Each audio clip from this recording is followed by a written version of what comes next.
Apakah Anda sering mendengarkan motivator lalu terinspirasi? Apakah Anda suka melihat pendekar kapitalis sedang bernarasi tentang kesuksesannya?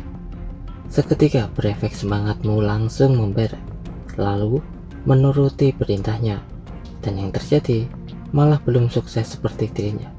Setelah itu, kamu meluapkan amarah pada dirinya dan mengecap mereka pembohong. Apakah Anda sedang merasakan seperti itu? Tonton sampai selesai, saya tahu pikiran Anda. Semoga saya bisa menjawabnya.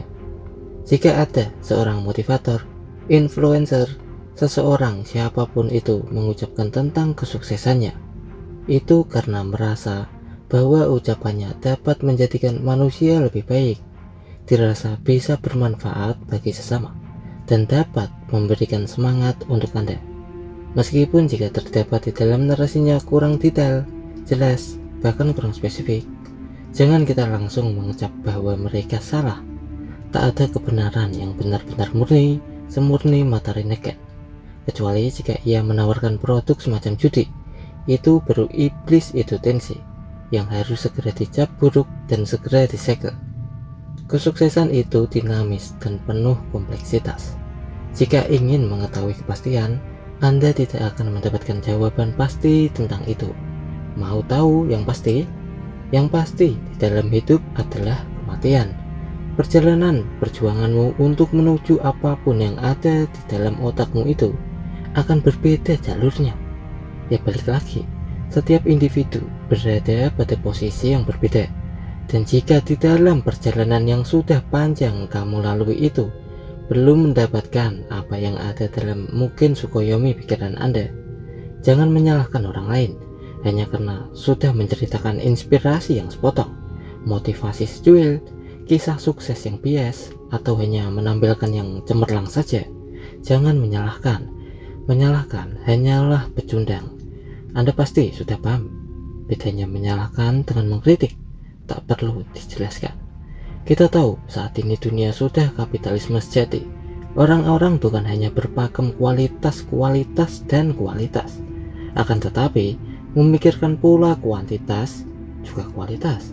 Jika ingin detail spesifik tentang kesuksesan, itu sangatlah panjang video, miliaran menit, itu tak akan cukup, dan orang lain pun belum tentu mau menuruti rengeanmu tentang penjelasan yang harus jelas, spesifik, detail, panjang, dan terus-menerus meminta lebih dan lebih. Karena orang sudah pada tahu, pikiran yang tidak berkembang, kedewasaan yang kurang matang, manusia yang memang pemalas akan tertinggal. Tentu itu tanggung jawab masing-masing. Jangan menyalahkan orang yang menceritakan kesuksesannya pada Anda. Apalagi mereka mempunyai tim yang dibayar dari modelnya di bisnis yang lain. Tentu jelas tidak menutup kemungkinan fokusnya pada view dan AdSense. Kita hidup saat ini jangan terlalu naif. Faktor internal dan eksternal itu pasti ada, dan kita harus memahami itu secara luas. Tak perlu mendramatisir.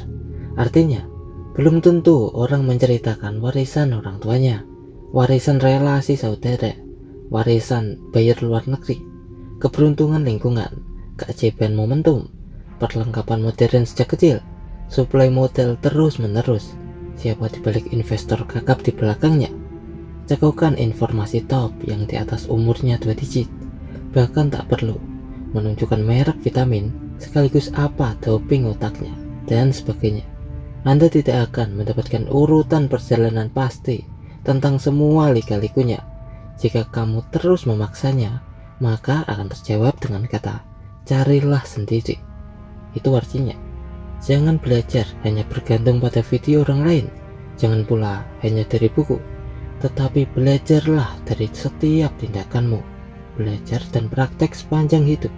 Bertindak, jangan hanya berkhayal. Jika kamu sudah memaksa memikirkan kepastian tentang kesuksesan, tetapi itu masih belum terwujud, ya jangan sambat. Itu malah akan memperburuk keadaanmu. Karena apa? Sistem saat ini masih belum apa-apa. Bisa dikatakan ini hanya prediksi. Negara-negara sekarang akan mengarah pada kroni kapitalisme, di mana ada faktor eksternal lagi, yaitu kamu harus dekat dengan para pejabat, lalu dunia, mengarah pula pada revolusi industri baru, di mana profesi lama yang usang akan diganti profesi baru bermunculan. Tak cukup sampai di situ, ketika nanti algoritma mendorong manusia keluar dari pasar kerja, kekayaan bisa jadi akan terkonsentrasi di tangan segelintir orang saja. Siapa dia? Tentu yang memiliki algoritma paling unggul. Semua kekayaan dan kekuasaan itu akan dimonopoli oleh segelintir triliuner yang memiliki korporasi tersebut. Jadi jawaban alternatifnya bagaimana? Ada jawaban mudah untuk membangunkan Anda dari rengean yang selalu meminta lebih dan lebih. Kita setuju manusia umur tidak ada yang tahu. Penelitian mengungkapkan rata-rata umur manusia 70-80 tahun. Jika kita mau menghitung umur kita berapa, lalu menguranginya, maka terjawab sudah. Sisa umur kita mau digunakan untuk apa?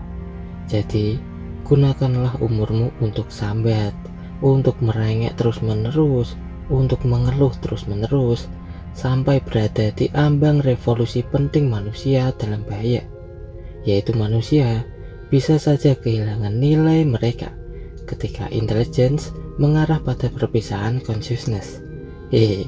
Maaf, ini hanya candaan prediksi. Gunakan waktumu untuk melakukan sesuatu yang kau anggap itu baik. Jangan hanya asik merenungkan misteri alam semesta, tetapi awasi, lihatlah, pahamilah, belajarlah. Ini di jalannya. Berikan yang terbaik untuk kehidupan. Itulah kesuksesan. Sekarang, apakah Anda percaya revolusi tadi itu bercanda?